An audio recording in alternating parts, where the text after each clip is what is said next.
मैं विष्णु गोपाल, हिंदी अध्यापक, mother Athena school Badaun. प्यारे बच्चों, आज हम आपकी हिंदी व्याकरण की कक्षा 7 की पुस्तक का पाठ 16 वाच्य, जिसे हम वॉइस बोलते हैं, ये पाठ हम आपको पढ़ा रहे हैं। और वाच्य किसे कहते हैं, वाच्य के कितने भेद होते हैं, इस पाठ के अंतर्गत आप पढ़ेंगे।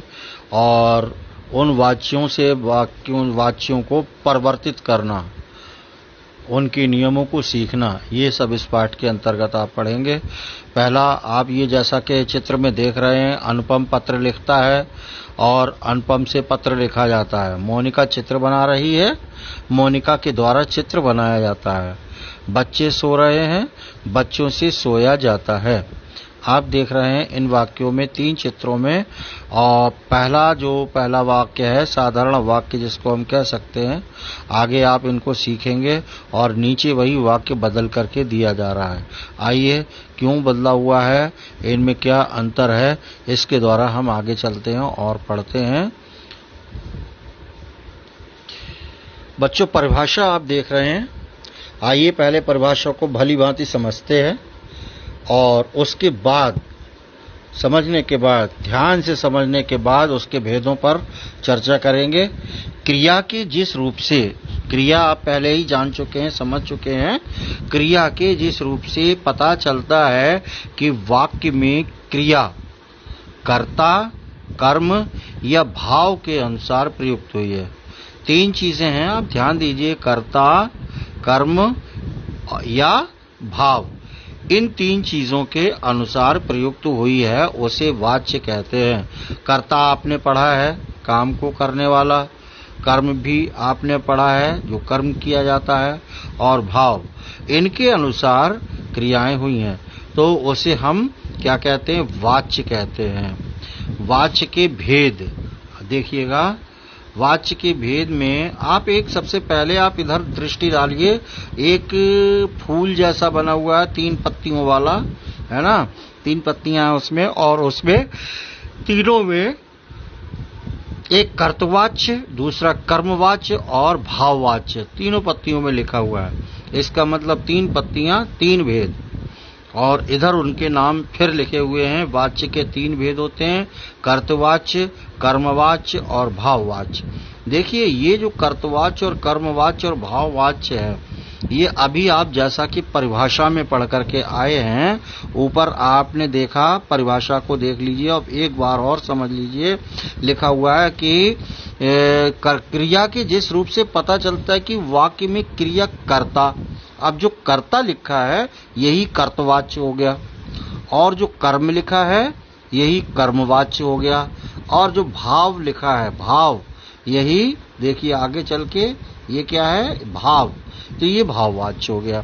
यानी कर्ता का कर्तवाच्य, कर्म से कर्मवाच्य और भाव का भाववाच्य। यानी कर्ता में कर्म, कर्ता के साथ में कर्त करके वाच्य जोड़ दिया गया। वाच्य शब्द जो आपने पढ़ा, क्योंकि क्रिया इनके अनुसार हो रही है, उसे हम वाच्य कहते हैं।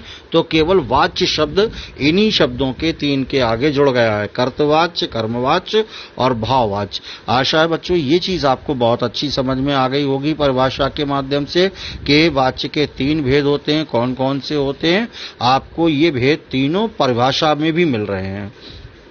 आइए अब समझना ये है, कर्तवाच्य किसे कहते हैं, कर्तवाच्य की परिभाषा, है ना।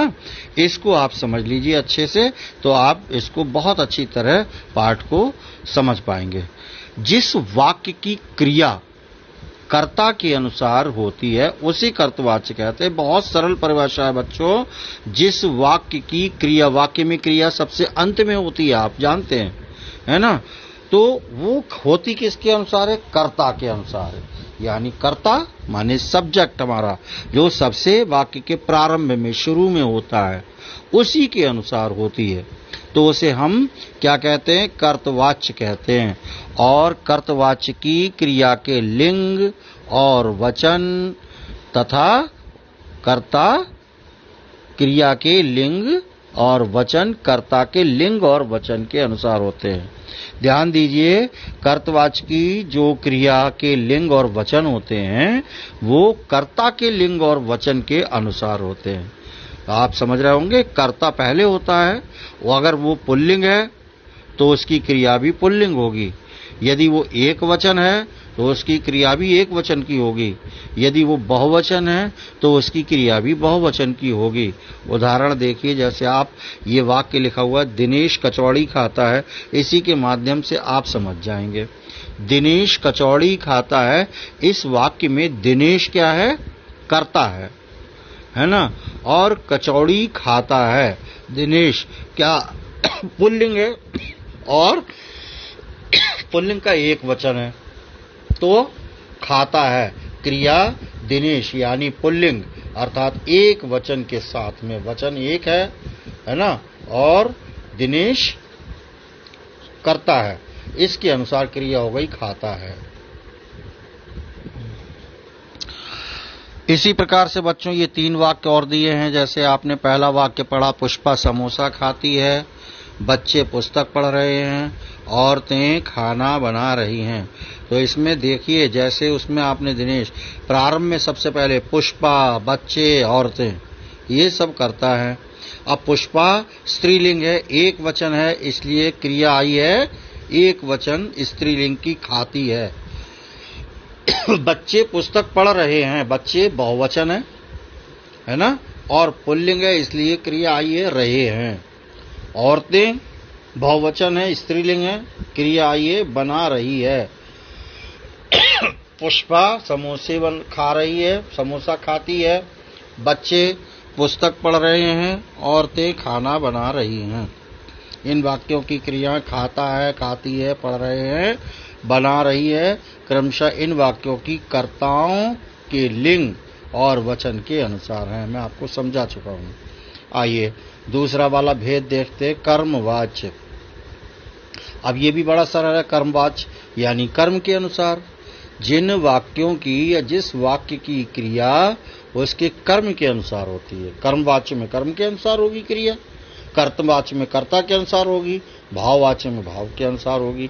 बस इतना याद रखिए, जो शब्द आपने पढ़ लिया है, जो पढ़ रहे हैं आप वाच्य, उसकी क्रिया उसी के अनुसार होगी। अब इसमें आप देख लीजिएगा। तो बच्चों आप देख रहे हैं इसकी परिभाषा, जिस वाक्य की क्रिया उसके कर्म के अनुसार होती है उसे कर्मवाच्य कहते हैं। आप देखिए इसका पहला वाक्य, सपना से नारियल खाया जाता है। अच्छे से समझना है। अब चूंकि सपना करता है इसमें, तो यहाँ कर्ता से कोई मतलब ही नहीं है, हमें कर्म देखना है।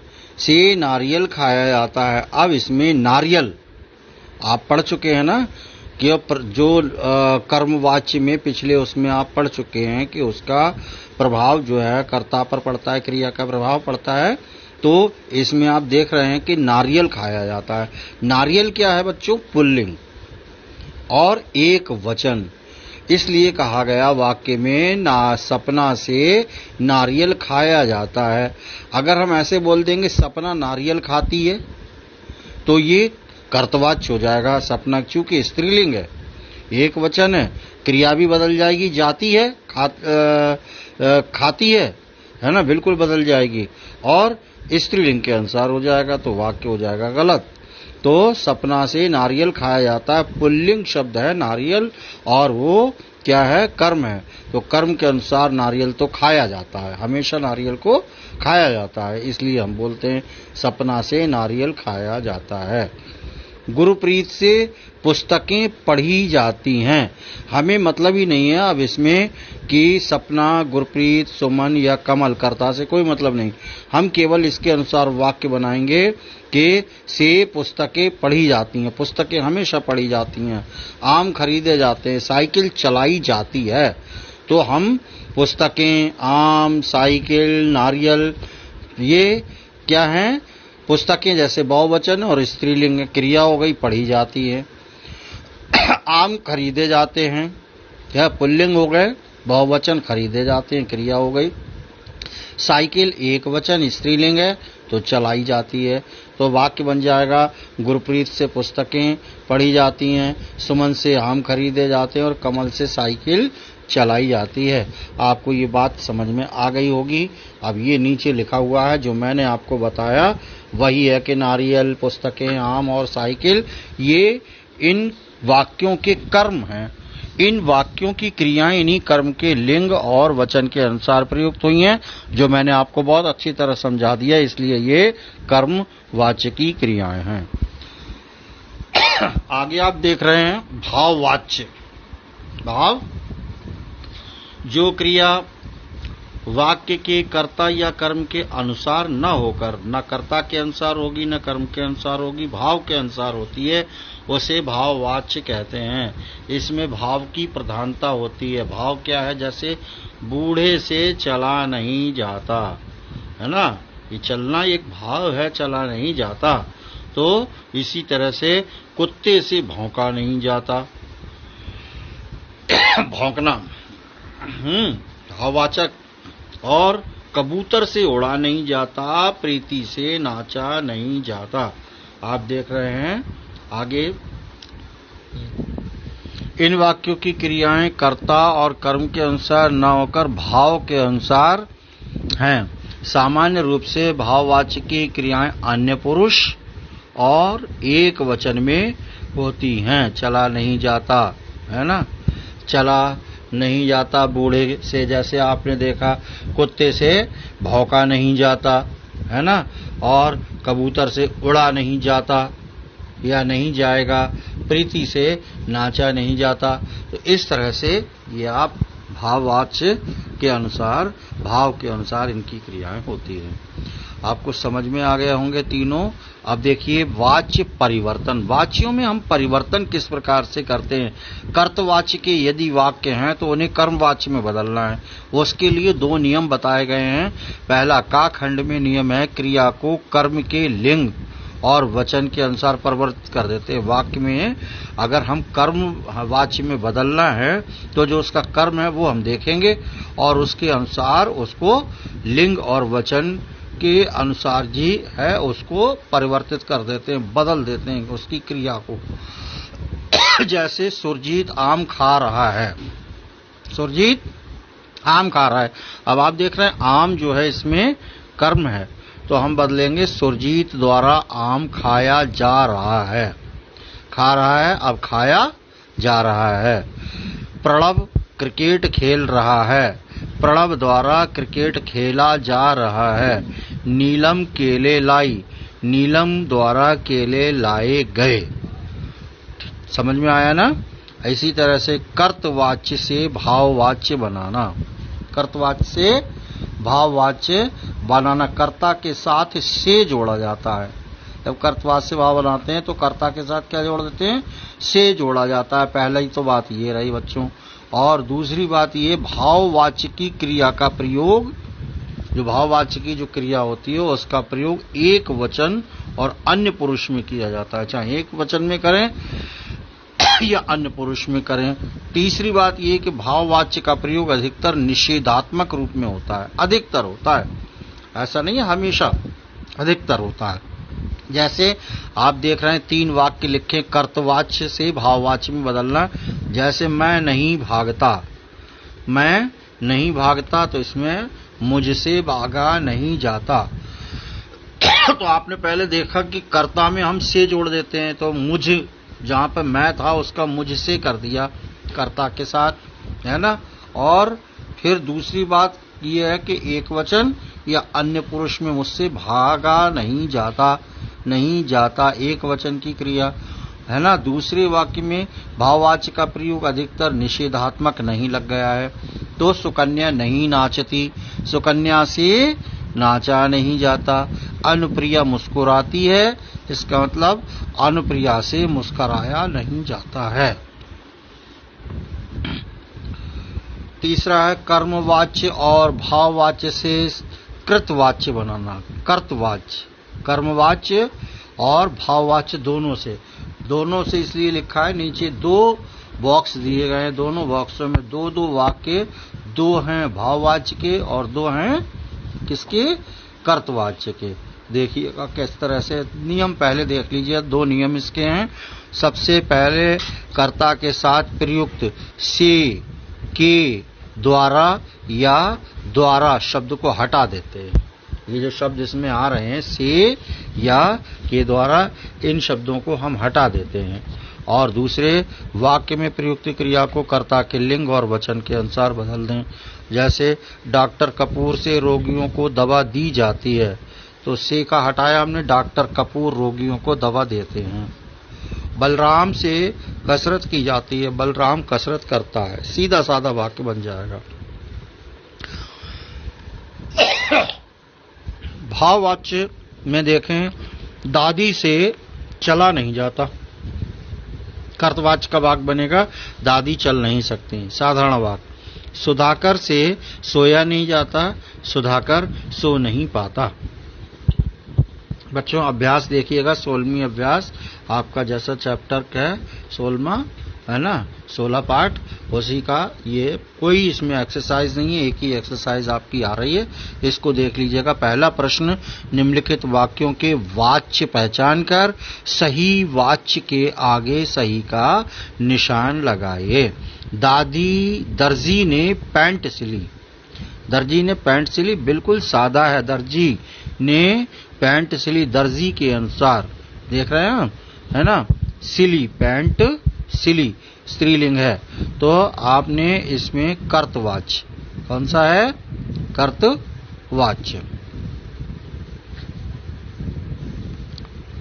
और दूसरा वाक्य है, प्रीतीश से बैठा नहीं जाता। प्रीतीश से बैठा नहीं जाता, ये कौन सा वाक्य है?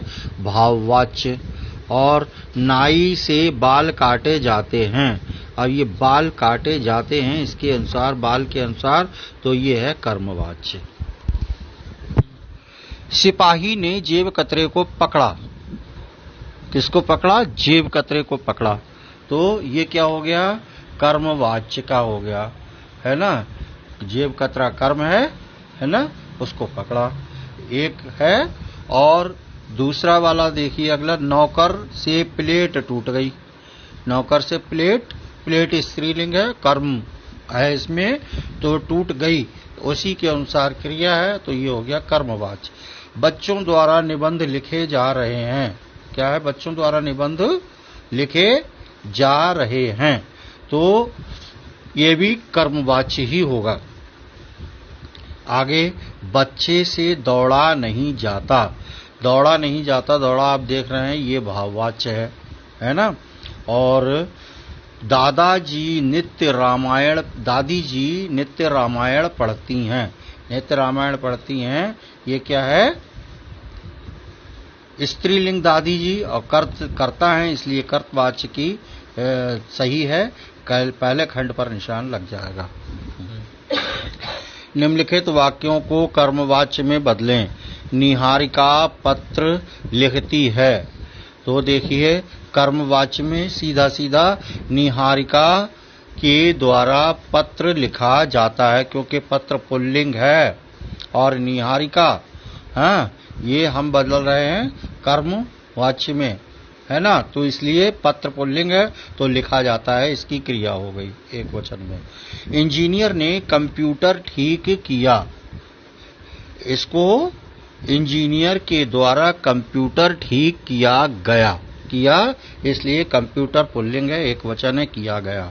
दुकानदार ने चीनी तौली, दुकानदार से चीनी तौली गई। और अगला वाला देखिए, दादी जी ने दाल भात परोसा, तो दादी जी से दाल भात परोसा गया। प्रश्न संख्या 3 देखिए, निम्नलिखित वाक्यों को भाववाच्य में बदलें, है ना। सत्येंद्र चल नहीं सकता, सत्येंद्र से चला नहीं जाता। ओम प्रकाश हंस नहीं सकता, ओम प्रकाश से हंसा नहीं जाता। रोगी खा नहीं सकता, रोगी से खाया नहीं जाता। पद्मा लेट नहीं सकती, पद्मा से लेटा नहीं जाता। प्रश्न संख्या 4, निम्नलिखित वाक्यों को कर्तवाच्य में बदलिए। मौसी द्वारा मिठाई बांटी जाएगी, मौसी मिठाई बांटेंगी। ये तो बहुत सरल है, कर्तवाच्य में बनाना है ना, तो कर्म उसी के अनुसार हमारी क्रिया लग जाएगी। मौसी एक वचन है, बांटी जाएगी बांटेंगी। लड़की से रसमलाई खाई जाती है, लड़की रसमलाई खाती है। सर्वेश द्वारा आम खाए जा रहे हैं, सर्वेश आम खा रहा है। कुम्हार द्वारा मिट्टी से बर्तन बनाए जाएंगे, कुम्हार मिट्टी से बर्तन बनाएगा। प्यारे बच्चों, ये पाठ आपका हो गया समाप्त। अब आपको आशा है कि पाठ अच्छी तरह से मैंने समझाने का प्रयास किया है, आपको भली बात समझ में आया होगा। आइए इस पाठ से संबंधित इसके प्रश्न उत्तर देखते हैं। इस पाठ के प्रश्न उत्तर देख रहे हैं आप। प्रश्न संख्या 1, वाच्य की परिभाषा लिखकर उसके भेदों के नाम लिखिए। वाच्य की परिभाषा क्रिया के जिस रूप से पता चलता है कि वाक्य में क्रिया कर्ता कर्म या भाव के अनुसार हुई है, उसे वाच्य कहते हैं। वाच्य के भेद 3 आपने पढ़े हैं, कर्तवाच्य, कर्मवाच्य और भाववाच्य। प्रश्न संख्या 2 देखिएगा, कर्तवाच्य की परिभाषा लिखकर उदाहरण दीजिए। और कर्तवाच्य की परिभाषा में जिस वाक्य की क्रिया कर्ता के अनुसार होती है उसे कर्तवाच्य कहते हैं। कर्तवाच्य की क्रिया के लिंग और वचन कर्ता के लिंग और वचन के अनुसार होते हैं। जैसे पुष्पा समोसा खाती है, बच्चे पुस्तक पढ़ रहे हैं, औरतें खाना बना रही हैं, ये आपने पीछे पढ़ा है, वहीं से लिया है। इन वाक्यों की क्रियाएं खाती हैं, पढ़ रहे हैं और बना रही है क्रमशः इन वाक्यों के कर्ताओं के अनुसार हैं। कर्मवाच्य किसे कहते हैं? उदाहरण सहित लिखिए। कर्मवाच्य की परिभाषा जिस वाक्य की क्रिया उसके कर्म के अनुसार होती है उसे कर्मवाच्य कहते हैं। सपना से नारियल खाया जाता है। पीछे आप समझ चुके हैं, गुरप्रीत से पुस्तकें पढ़ी जाती हैं, सुमन द्वारा आम खरीदे जाते हैं, कमल द्वारा साइकिल चलाई जाती है। नारियल, पुस्तकें, आम और साइकिल ये इन वाक्यों के कर्म हैं। इन वाक्यों की क्रियाएं इन्हीं कर्म के लिंग और वचन के अनुसार ही प्रयुक्त हुई हैं, इसलिए कर्मवाच्य की क्रियाएं हैं। प्रश्न संख्या 4 आप देख रहे हैं, भाववाच्य किसे कहते हैं? उदाहरण सहित लिखिए। भाववाच्य की परिभाषा जो क्रिया वाक्य के कर्ता या कर्म के अनुसार न होकर भाव के अनुसार होती है उसे भाववाच्य कहते हैं। जैसे बूढ़े से चला नहीं जाता, कुत्ते से भौंका नहीं जाता, कबूतर से उड़ा नहीं जाता और प्रीति से नाचा नहीं जाता। इन वाक्यों की क्रियाएं कर्ता और कर्म के अनुसार न होकर भाव के अनुसार हैं। सामान्य रूप से भाववाच्य की क्रियाएं अन्य पुरुष और एक वचन में प्रयुक्त होती हैं। गृह कार्य देखिएगा। गृह कार्य का पहला प्रश्न है, कर्तवाच्य के दो उदाहरण लिखिए। दूसरा प्रश्न है, कर्तवाच्य से कर्मवाच्य बनाने के 2 नियम लिखिए, जो आप पीछे पढ़ करके आए हैं, मैंने आपको समझाए हैं। और प्रश्न 3 देखिएगा, कर्मवाच्य के नियम लिखकर 2 उदाहरण लिखिए। प्यारे बच्चों, ये इस प्रकार से आपका संपूर्ण पाठ समाप्त हुआ, जिसके अंतर्गत आपने वाच्य के भेद और उनसे परिवर्तन करना, कर्तवाच्य से कर्मवाच्य में बदलना, कर्मवाच्य से भाववाच्य में बदलना, ये सब सीखा और उनके नियम भी सीखे। इसी के साथ ये पाठ आपका समाप्त हुआ। तो प्यारे बच्चों, आशा है ये आपको समझ में आ चुका होगा। अगली वीडियो में हम आपसे पुनः मिलते हैं, तब तक के लिए जय हिंद, जय भारत।